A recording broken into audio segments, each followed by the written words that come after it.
my parents told me, one of the first expressions or comments some relative made was, being a girl, she's better dead than alive. I went to University of British Columbia in Vancouver. I remember one of the days sitting myself down and realizing, Ritika, is this what I came to do here? When I realized that I wanted to transition from kinesiology to consulting, I knew there were a lot of skill gaps for me. Layoffs are happening, 17,000 people apply to a job every single day, right? We know not every one of us is getting that job. Today, it's all about transferability. It's all about you being able to sell yourself. And how do you sell yourself to employers? What do employers want to know? Major reason a lot of South Asian students are struggling in Canada is not because they're not capable, not at all. It's because we're lacking the most basic practical skill sets, which is soft skills. Hi everyone, my name is Ritika, and I started my journey in India, in Pune, about 6.5 years ago while I was here. I come from a family where I was born and brought up, even though with incredibly supportive parents. My relatives may not necessarily be the same. I remember when I was born as well, my parents told me one of the first expressions or comments some relative made was, being a girl, she's better dead than alive.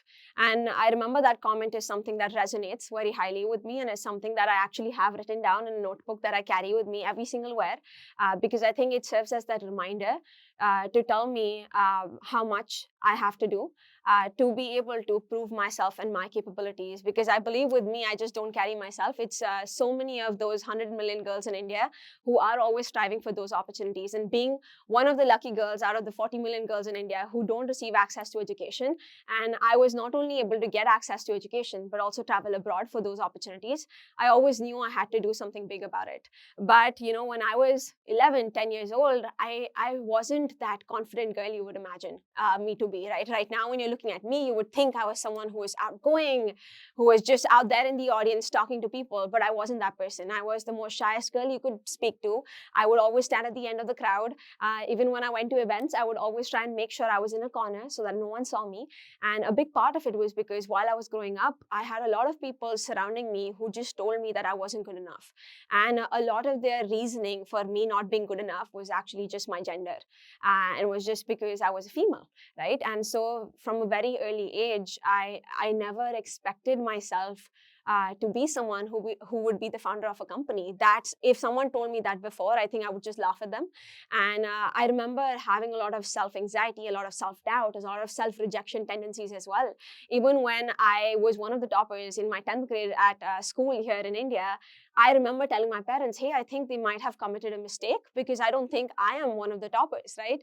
So that's how low I was at that point. And I think my parents saw that. Seeing that, I was going through those kind of depression and anxiety, my parents realized that they wanted me to have my own space and my opportunity. So that's when, once I was graduating from my 10th, my parents told me, Ritika, it's time to switch you to an IB board, which is an international baccalaureate. It serves as an education medium that serves you to transition from an ICSE curriculum to more of a North American curriculum.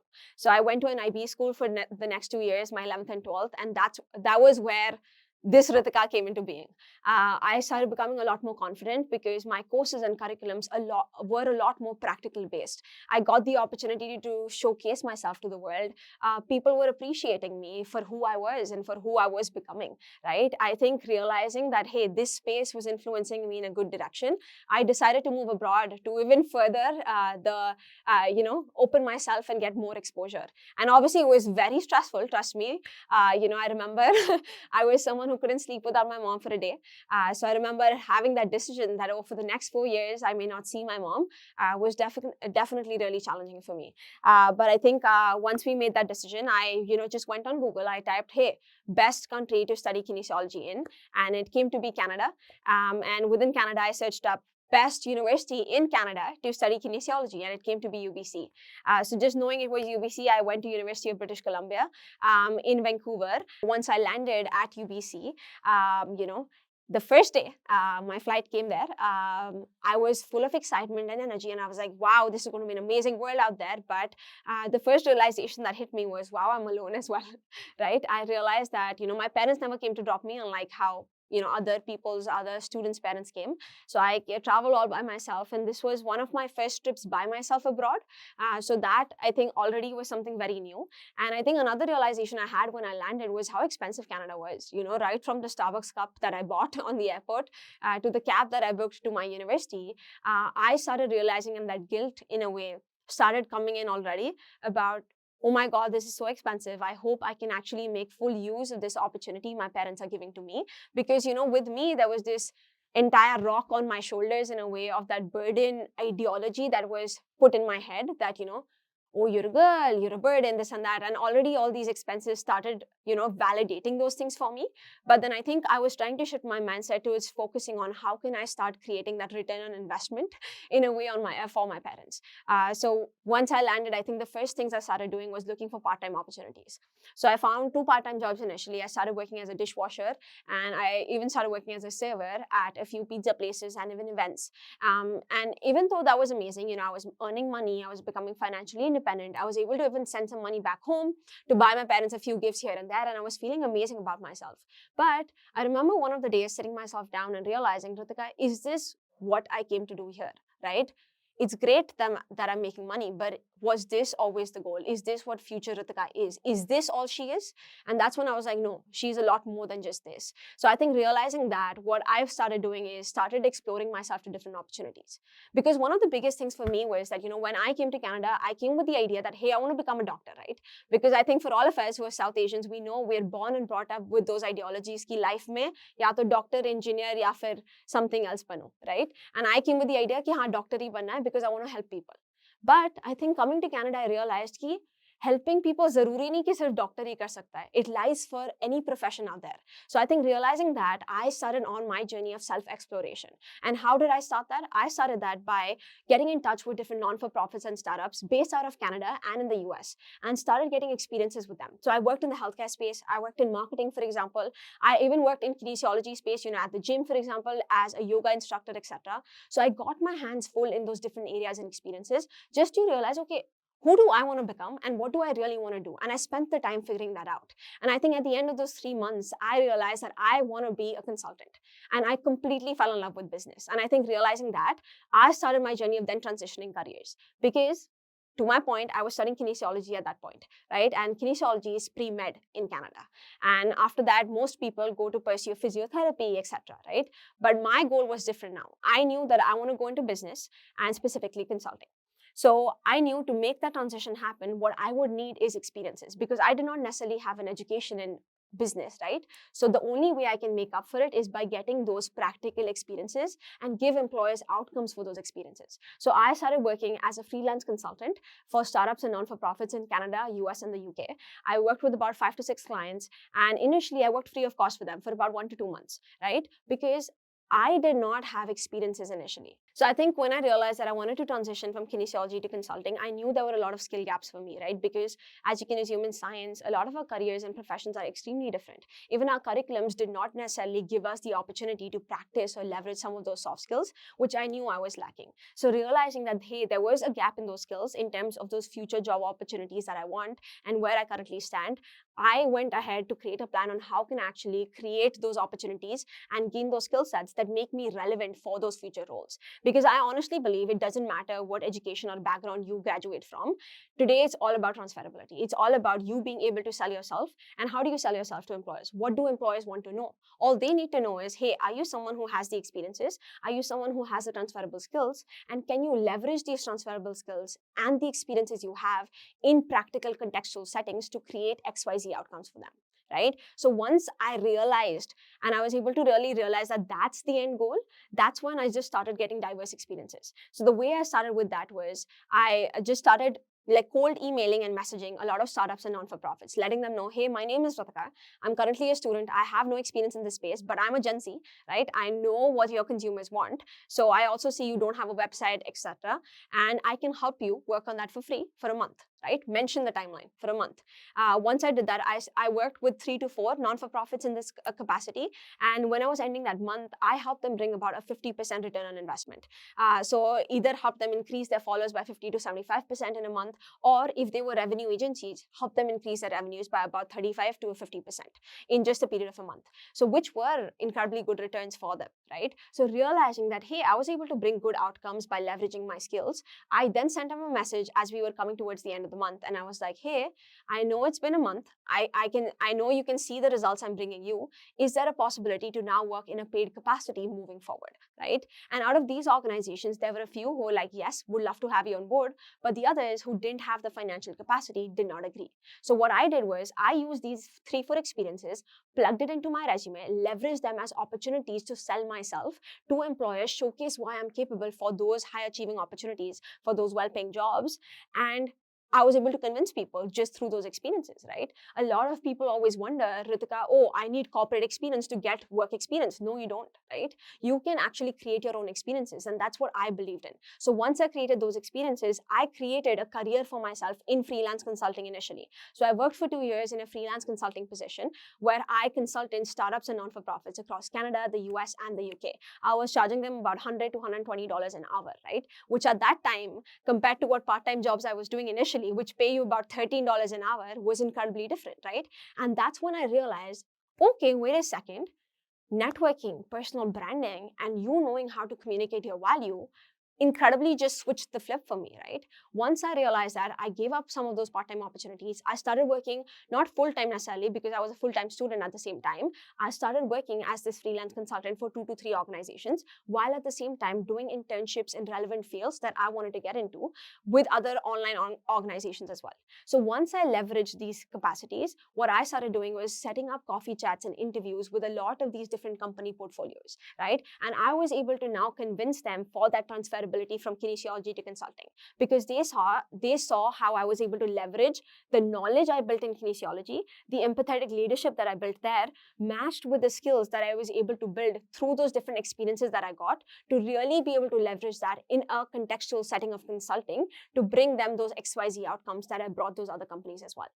And that was it, right? With that, I landed a job at all the top 4 consulting firms. And, obviously this wasn't easy. I remember at one of the times when I was in a coffee chat initially with a partner from one of the companies, he stopped me 2 minutes into my conversation and he's like, Ritika, I don't think there's a point of having this conversation. And I was like, why? He's like, see, you're in kinesiology.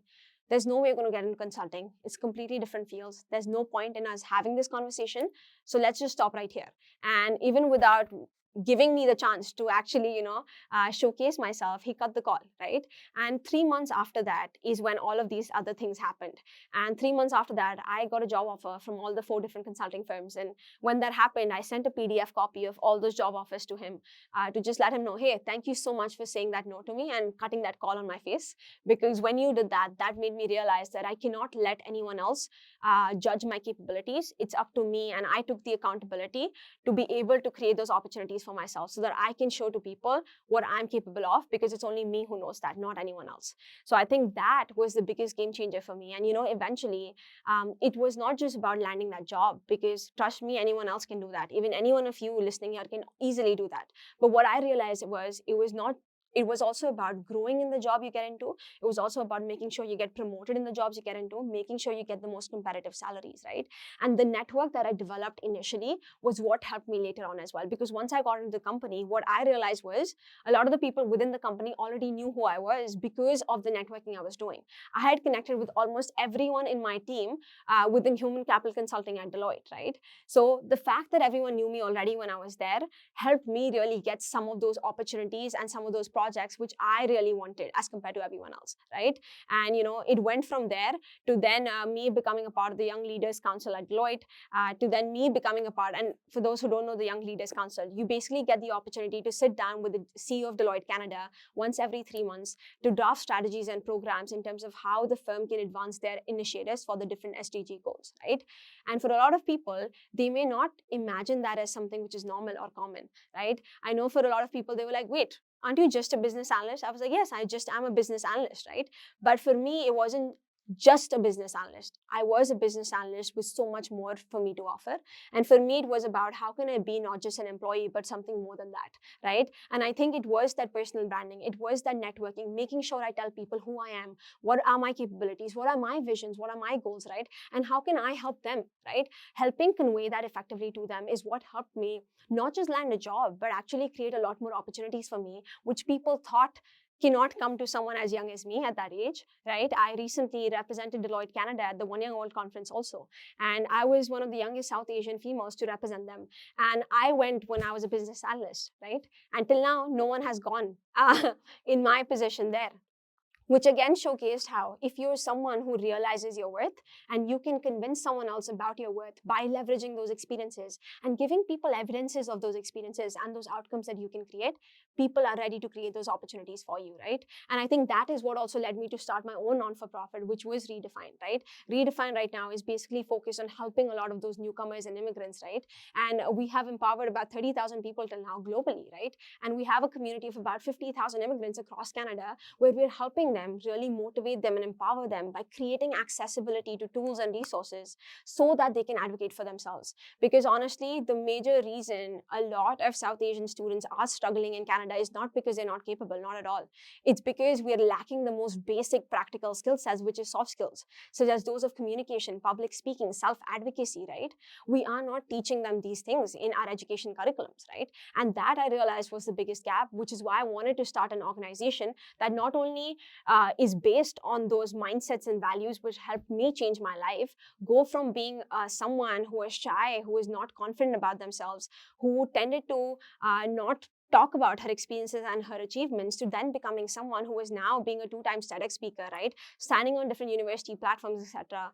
I've spoken at more than 25, 30 events, right, till now, and organized myself more than 45 events for a lot of these students to create that access to that information, which even though so simple is yet so complicated to understand and leverage when it comes to actually selling yourself in the real world out there. Because trust me, it's not about just studying hard. Everyone does that, right? That's the basic. What's that cherry on the top that you're offering to someone else, right? And I think I realized that cherry on the top for me was me creating that personal brand for myself so that I'm more than just I'm not one of many. I'm one of few. And I think today is just about visibility and personal branding. You having a profile on LinkedIn, and not just any profile, having an effective profile on LinkedIn that speaks to you, your experiences, your capabilities, and that shares with people how you can help them is what is called an effective LinkedIn profile. Once you have that, and once you use that profile to create those networks and connections, build those connections with people in those different companies, with those different investors, to let people know who you are. Because today is not about who do you know, it's all about who knows you. And the only way you can get more people to know you is not just by having a strong, effective interaction in person, which is amazing, but also having that strong online presence. And I don't mean followers, I mean a strong, effective profile online, so that when people see you online, they're like, hey, that's the person I want to talk to, right? And that visibility that you get is what will create access to opportunities. We are in a world and age where we have too many people applying for the same opportunities. It's competitive out there, trust me. And I know all of you may be experiencing it, right? Whether it be students, whether it be working professionals, layoffs are happening. 17,000 people apply to a job every single day, right? We know not every one of us is getting that job, but how do you make sure you are the one who gets that job?